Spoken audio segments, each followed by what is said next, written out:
కింద కూడా కొంతమంది ఉన్నారు, మాట్లాడతారేమో బహుశా. సరే, మిత్రులు ఇప్పటికే అనేక విషయాలు వచ్చాయి.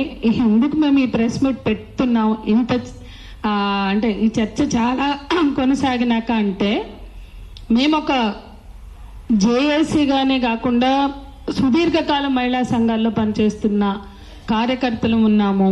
అట్లాగే ఈ ఉద్యమంలో యంగ్స్టర్స్ ఉన్నారు. అందరి మధ్య ఒక అలజడి, ఒక బర్నింగ్ నడుస్తుంది. ఏంటంటే స్టార్టింగ్ తేజు చెప్పింది, తేజస్విని 26లోకి వచ్చాక మాట్లాడవలసిన విషయాలు ఎన్నో, చర్చించవలసిన విషయాలు, పోరాడవలసిన విషయాలు ఎన్నో ఉండంగా మళ్ళీ తిరిగి తిరిగి తిరిగి తిరిగి అవే విషయాల మీద మాట్లాడవలసిన దౌర్భాగ్యంకి ఒక కాన్సెప్షువల్ నోట్, ఒక దృక్పథం అవసరం. మళ్ళీ మాట్లాడుతూనే ఉన్నాం 40 ఏళ్లుగా. మళ్ళీ ఒకసారి బాగా అత్యంత తిరోగమన భావజాలం రాజ్యం వెళ్తున్న సందర్భంలో, రుద్దుతున్న సందర్భంలో ఈ రీఎన్ఫోర్స్మెంట్ ఏదైతే జరుగుతుందో మహిళల మీద, సమాజం మీద, ఇవాళ భారతదేశంలోనే ఎంత దౌర్భాగ్య స్థితి అంటే, జాతీయ భావాలు లేని వాళ్ళు, జాతి పట్ల నిబద్ధత లేని వాళ్ళు నేషనలిజం గురించి, దేశభక్తి గురించి మాట్లాడతారు. అన్నీ అంతే తయారైపోయినాయి. స్త్రీల విషయం కూడా అంతే. స్త్రీల గురించి గౌరవం లేని వాళ్ళు, నిజంగా స్త్రీలకు భద్రతే కావచ్చు, గౌరవం కావచ్చు, స్త్రీలని మనుషులుగా కూడా చూడలేని వాళ్ళు ఇవాళ వాళ్ళ భద్రత గురించి మాట్లాడతారు. దేశ భద్రత గురించి, దేశ ప్రజల గురించి కన్సర్న్ లేని వాళ్ళు ఎట్లా అయితే నేషనలిజం మాట్లాడుతున్నారో అదే తీరులో ఇవాళ మహిళల మీద కనీసం కన్సర్న్ లేకుండా మొత్తం ఈ తిరోగమన భావజాలాన్ని ఛాంపియన్ చేస్తూ, దాన్ని రుద్దుతూ, స్త్రీలని దిగజార్చుతూ, స్త్రీల పట్ల నేరాలని ప్రోత్సహించే విధంగా, ప్రేరేపించే విధంగా చేస్తున్నటువంటి ఈ సంస్కృతికి వ్యతిరేకంగా మేము దీన్ని కాన్సెప్షువల్ గానే మాట్లాడాలనుకున్నాం. అందుకే ఈ ప్రెస్ మీట్ని పెడుతున్నాం. మేమందరం కోరేది ఈ మా కాన్సెప్ట్, మా దృక్పథం, ఇంతమంది మాట్లాడాం, మేము ఒక రిటర్న్ గా సర్క్యులేట్ చేసాం. దీన్ని అందరూ కూడా జనంలోకి తీసుకెళ్ళడానికి కృషి చేయాలని కోరుతూ, ఇంకా ముఖ్యమైన విషయం 95%, 96% సంస్కృతిని గౌరవించిన వాళ్ళు, వాళ్ళ భాషలోనే చెప్పాలి అంటే భారతీయ సంస్కృతిని పాటించిన వాళ్ళు. ఇప్పుడు ఇక్కడ ఇంతమంది మగవాళ్ళు ఉన్నారు, ఎవరన్నా భారతీయ సంస్కృతిని మాట్లాడుతున్నాం కదా, అలా ఉన్నారా? లేరు కదా. అందరికీ క్రాఫ్ ఉంది, పిల్లకి ఎవరికి లేదు. ఎవరికి పంచాలు ఆల్చి లేదు, అందరూ ప్యాంటు చొక్కాలు వేసుకున్నారంటే బ్రిటిష్ వాళ్ళలాగో, అమెరికా వాళ్ళలాగో, ఇంకోళ్ళలాగో. మేమెప్పుడు ఇష్యూ చేస్తలేమే. ఎంతకాలం అండి? 96-98% విదేశీ సంస్కృతితో జీవిస్తున్న వాళ్ళు వేష భాష వస్త్రధారణలో, ముఖ్యంగా వస్త్రధారణలో, వేషాల్లో భారతీయ స్త్రీలకు నీతులు చెప్తారు, హితబోధులు చేస్తారు, భారతీయ సంస్కృతి పతికట్ట అనుకుంటూ. ఎంతకాలం చేస్తారండి? ఇది ఎందుకు ఆలోచించరు? మేము ఎప్పుడు చెప్తాం, పితృస్వామ్యం ఆడవాళ్ళకి మాత్రమే నష్టం కాదు, పితృస్వామ్యం మొత్తం సమాజానికి నష్టం, మగవాళ్ళని దిగజార్చుతుంది. మిత్రులు మాట్లాడారు ఇప్పటికే, ఎంత డిగ్రేడ్ చేస్తున్నారు ఆడవాళ్ళనే కాదు మగవాళ్ళని కూడా. ఎందుకు ఒక్కళ్ళు కూడా స్వాభిమానంతో మాట్లాడరు దీని మీద? చూసే దృష్టితో ఉంటుంది. అట్లా ఆడవాళ్ళని చూసినా మాకు ఆ దృష్టి లేదు. ఇవాళ సానియా మీర్జా కావచ్చు, నైనా సెహ్వాగ్ కావచ్చు, జ్వాలా కావచ్చు, ఎంతో మంది స్పోర్ట్స్ క్రీడాకారిణులు అక్కడ రంగంలో ఆడుతుంటే మనకి బట్టలు కనపడతాయా? ఆట కనిపిస్తుందా? ఎవరికన్నా బట్టలు కనిపిస్తాయండి? ఎందుకు బయట బట్టలు కనిపిస్తున్నాయి అంటే ఉన్నది బుర్రలో కదా, బూజు ఉన్నది, చెత్త ఉన్నది బుర్రలో కదా. ఇంకా ఎంతకాలం ఆ బూజుని పెట్టుకుని మాట్లాడతారు? ఆ బూజుని దులపడానికి ఈ ప్రెస్ మీట్ పెట్టాం మేము. మగవాళ్ళు కూడా స్వాభిమానంతో ఆలోచించాలా. చూసే దృక్పథంలో మన ఇంట్లో కూడా ఉంటారు, మన చుట్టూ కూడా ఉంటారు. స్త్రీలతో ఎంతో మంది పని చేస్తున్నాం, ఆ దృష్టితో చూడకూడదు అనే ఆలోచన వాళ్ళకి రావాలి. అట్లా ఎవరైనా చెప్పే ప్రయత్నం చేస్తుంటే దాన్ని ఖండించవలసిన అవసరం ఉంది అనేది కూడా మేము భావిస్తున్నాం. ఇక వస్త్రధారణ గురించి ఎంత చెత్త మాట్లాడుతున్నారు, ఎంత తక్కువ మాట్లాడాలి అని మేము పట్టించుకోవద్దు, ఇగ్నోర్ చేద్దాం అనుకుంటే తిరిగి మేము మాట్లాడవలసిన స్థితిలో ఎందుకున్నాము? ఇది మమ్మల్ని వేధిస్తున్న విషయం. ఎందుకంటే ఏజ్ ఓల్డ్ ఆర్గ్యుమెంట్ అండి. అరే బాబు, చూసే దృష్టిలో ఉంది, వేసుకునే బట్టల్లో కాదు. ఎంతకాలం బాధితుల్ని బాధ్యుల్ని చేస్తారు? విక్టిమ్స్ ని విక్టిమైజ్ చేయడం ఇది. అత్యాచారాల విషయంలో ఎంతకాలం అంటే ఒక ఆమె పెట్టింది ఈ చర్చని చూడలేక వినలేక బెంగళూరులో అత్యాచార బాధితుల వస్త్రాలని ఆమె డిస్ప్లే చేసింది. ఒకటి ప్యాంటు చొక్కా ఉంది, మిగతావన్నీ సాంప్రదాయ వస్త్రాలే. అందరి అనుభవం కూడా అదే. నిజంగానే ప్యాంటు చొక్కలు వేసుకున్నటువంటి వాళ్ళ మీద అవుతున్నాయా, ఎవరి మీద అవుతున్నాయి? తేజు చక్కగా చెప్పింది. కాన్ఫిడెన్స్ ఉంటుందో మరి వాళ్ళల్లో ఏం భయం కలిగిస్తుందో వాళ్ళకన్నా సాంప్రదాయ వస్త్రాలు ఉన్న వాళ్ళే ఎక్కువ మంది గురవుతున్నారు. అందరికి తెలిసిన విషయం, పసిపిల్లల నుంచి ముసలివాళ్ళ వరకు అవుతున్నారు. ఇంకా అంత నేకడ్గా వాస్తవాలు కనపడుతున్నా ఎవరిని మభ్య పెట్టడానికి మాట్లాడతారు? ఎట్లా మీడియా దాంట్లో భాగమవుతుంది? ఓ మీడియాకి చైతన్యం అవసరం లేదా? ప్రజల్ని చైతన్యపరచాల్సిన బాధ్యత లేదా? ఇంత చెత్త మీరు రకరకాల చెత్త గుమ్మరించడానికి మీకు టీఆర్పీ ఒక్కటే క్రైటీరియానా? సమాజం పట్ల బాధ్యత లేదా? ఏ సమాజంలో మన పిల్లలు పెరుగుతున్నారు, అమ్మాయిలైనా అబ్బాయిలైనా? ఏ సమాజంలో ఎంత క్రూరమైనటువంటి ఆలోచనలతో మనం పెంచుతున్నాం? ఇవన్నీ సమాజం మీద రుద్దుతున్నామంటే ఇక బట్టలు అంటారా? ఇవాళ మగవాళ్ళు కుటుంబాల్ని పోషించట్లా. 76% స్త్రీలే, స్త్రీ ఆధారిత కుటుంబాలు. వాళ్ళు సెక్యూరిటీ గార్డులుగా పనిచేస్తున్నారు. ఇప్పటి వరకు ఒక యాంగిల్లో వస్త్రధారణలో స్వేచ్ఛ గురించి మాట్లాడాం. ఇంకొక వాస్తవం కూడా ఉంది. ఇంటి కిరాయిలు కట్టడానికి, పిల్లల్ని పెంచడానికి ఆడవాళ్ళు పని చేయవలసిన స్థితి చాలా మంది. ఎందుకంటే మొగుళ్ళు తాగి పని చేస్తే ఇవ్వకుండా వాళ్ళ తాగుడికే పెట్టుకుని ఒక కూరగాయల మందం ఇచ్చి మేజర్ బాధ్యతలు తీసుకున్న అనేక కుటుంబాల్లో ఆడవాళ్ళు సెక్యూరిటీ గార్డుల్లో పనిచేస్తున్నారు, మాల్స్లో పనిచేస్తున్నారు, సూపర్ బజార్లో పనిచేస్తున్నారు. ఇక్కడ ఎక్కడా కూడా సాంప్రదాయ వస్త్రాలు లేవు. మరి చీరలు కట్టుకుని వాళ్ళు బస్తీల్లో బయలుదేరి చీరలో పంజాబ్ డ్రెస్లో వేసుకుని మళ్ళీ వచ్చి ప్యాంటు చొక్కాలు వేసుకుని సెక్యూరిటీ గార్డ్ వాళ్ళకి ఏదో ఉంటుంది కదా డ్రెస్ కోడ్ వేసుకుని డ్యూటీలు చేస్తున్నారు. అట్లా వాళ్ళు డ్యూటీలకు వచ్చినప్పుడు కొత్తలో చుట్టూ ఉన్న అమ్మలక్కలు లేదా ఆడవాళ్ళు బోయన ప్యాంటు చొక్కా వేసుకుని డ్యూటీకి పోతుంది ఇంట్లోకి. అంటే ఆడవాళ్ళు ముందు పని చేయడానికి వెళ్ళినప్పుడు వేధింపులు జరిగినాయి. వీళ్ళు ఇల్లు దాటి బయటికి వెళ్ళిపోతున్నారు. ఇవాళ ప్యాంటు చొక్కాలు వేసుకున్నప్పుడు వేధింపులు జరిగినాయి. కానీ వాళ్ళు అదే బస్తీలో ఆడవాళ్ళు అర్థం చేసుకున్నారు. ఈ ఆడవాళ్ళు సెక్యూరిటీ గార్డుల్లో గానో, కాల్ సెంటర్స్లోనో, లేకపోతే సూపర్ బజార్లో, మాల్స్లో పనిచేసే ఆ కుటుంబాలని నడుపుతున్నారని వాళ్ళు గౌరవిస్తున్నారు. అంటే గుర్తిస్తున్నారు, రియలైజ్ అయ్యారు. ఏ బస్తీల్లో వేధించారో ప్యాంటు చొక్కా వేసుకున్న ఆడపిల్లల్ని, ఆ బస్తీలో వాస్తవాలని వాళ్ళు గుర్తించి ఈమె ఈ పని చేస్తేనే సెక్యూరిటీ గార్డ్ గానో సేల్స్ గర్ల్ గానో ఆ కుటుంబం నడుస్తుందని అర్థం చేసుకున్నారు. కానీ ఇవాళ ఎడ్యుకేటెడ్స్, మీడియా లేదు, ఇవాళ రోజు మనకి ఈ చెత్తను గుమ్మరిస్తున్న వాళ్ళకి ఆ మాత్రం సెన్స్ లేదా? ఈ ప్యాంటు చొక్కాలు వేసుకున్న ఆడపిల్లలు, ఈ పేద ఆడవాళ్ళు, వాళ్ళు కల్చరో లేకపోతే ఫ్యాషన్ అని కాదు, వాళ్ళకి అది వృత్తి, ఉపాధి, బతుకు తెరువు. అటువంటి ఆడవాళ్ళని కూడా మీరు బోధిస్తున్నారా చీరలు వేసుకోమని? ఏ న్యూస్ ఛానల్ అయినా ఈటీవీ మినహా చీరలతో న్యూస్ రీడర్లను పెడుతుందా? ప్యాంటు చొక్కాలు, బ్లేజర్లు వేసుకుంటున్నారు కదా. మీ ఇంటర్వ్యూలు ఇవ్వాలి. ఇంత చెత్త గుమ్మరించిన ఛానళ్లు, ఆంధ్రజ్యోతి, ఏబిఎన్తో సహా, లేకపోతే మిగతా ఎవరైనా నేను అడుగుతున్నా, ప్యాంటు చొక్కాలు వేసుకొని మేము భారతీయ సాంప్రదాయాన్ని బాగా గౌరవిస్తాం, చీర కట్టుకునే మేము యాంకరింగ్ చేస్తామంటే ఇస్తారా? ఉద్యోగాలు ఇస్తారా? అంటే అన్ని చోట్ల డ్రెస్ కోడ్ ఉంది. ఎవరి మీద ఎవరికి చెప్తారు ఇవన్నీ?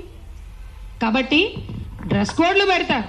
అంటే ఇంకా అన్నిటికన్నా ముఖ్యమైన విషయం, శివాజీ ఎందుకు నిర్మాతలను అడ్రస్ చేయలేదు, ఎందుకు దర్శకులను అడ్రస్ చేయలేదు? అంటే చాయిస్ హీరోయిన్లకే ఉందా ఏం బట్టలు వేసుకుంటామని?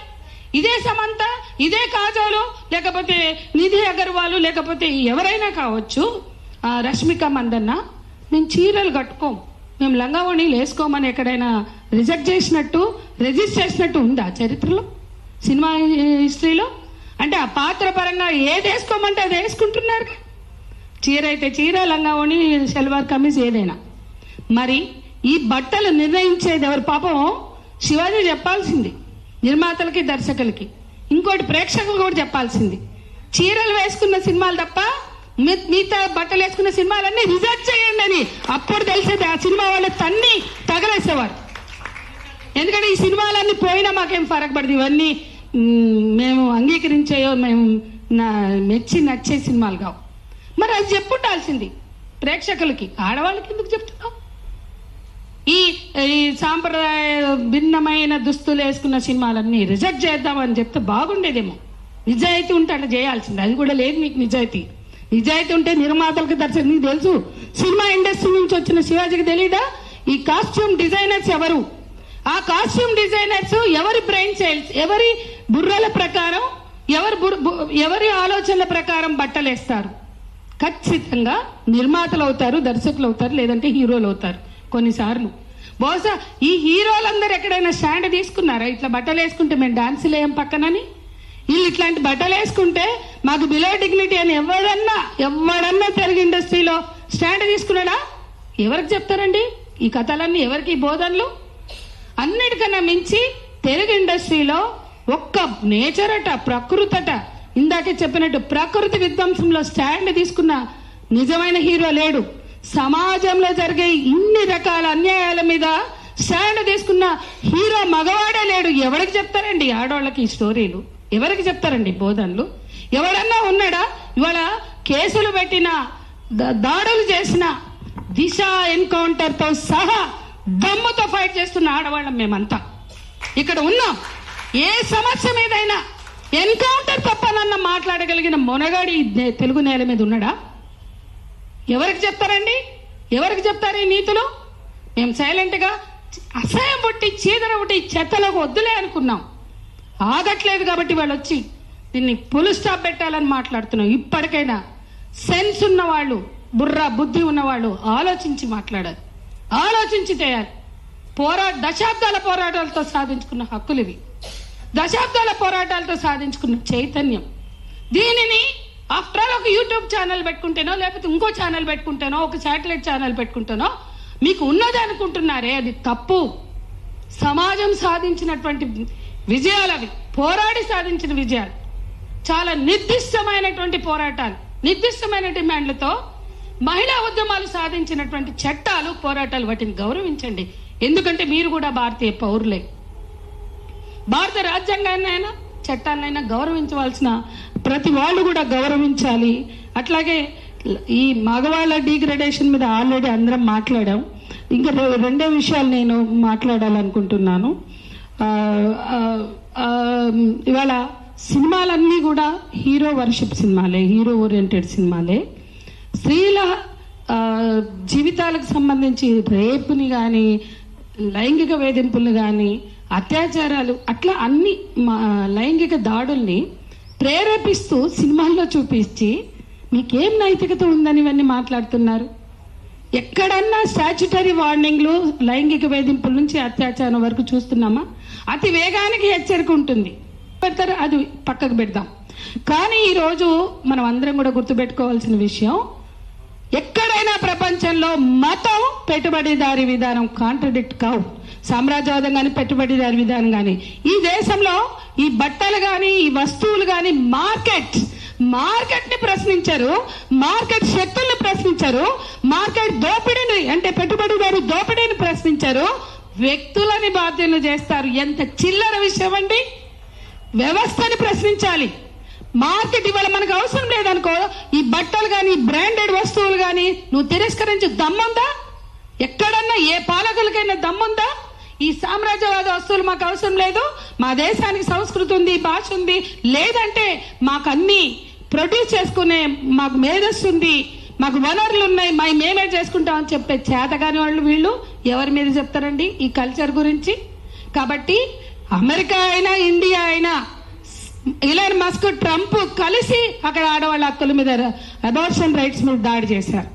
ఇక్కడ హిందుత్వ పాలకులు పెట్టుబడిదారులతోటి కలిసి ఊరేగుతూ ఆడవాళ్ళని మాత్రం కల్చర్ అని నీతులు చెప్తారు.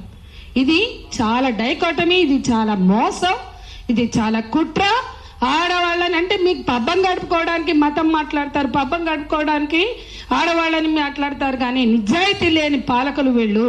స్త్రీలని వేషభాష వస్త్రధారణల ద్వారా అవమానించడం, వాళ్ళ మీద మొత్తం బద్దెం దోసేయడం, మార్కెట్కి మాత్రం పెద్దపీట వేయడం, మార్కెట్ శక్తులతో మాత్రం కొల్లుడవడం, రాజీ పడడం ఈ పాలకులు, మత పాలకులు చేసే ఏ మతమైనా సరే చేసే పని అదే.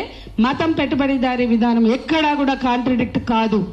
రాజీ పడిన చరిత్రే కనిపిస్తుంది తప్ప వాళ్ళు ఎక్కడా కూడా ఈ దేశ సార్వభౌమాధికారి కోసం, ఈ దేశ మూలవాసుల హక్కుల కోసం పోరాడిన చరిత్ర లేదు.